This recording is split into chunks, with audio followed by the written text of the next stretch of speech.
Yan. Gaano ba karaming ginagawa akong ice candy at nagpapaubos ako ng ice candy. Ayan, ebidensya ako. Yan. Pasyal na lang kayo kung anong flavor ang gusto nyo dito sa bahay. Pipilahin ko kung ilang plastic. 1 2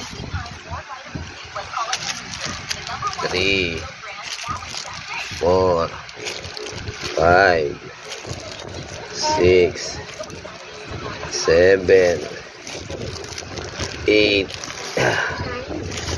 9 na ganito 9 na ganito. Yan ang ginagawa namin at napapaubos yung siya yung mga pinagputulan.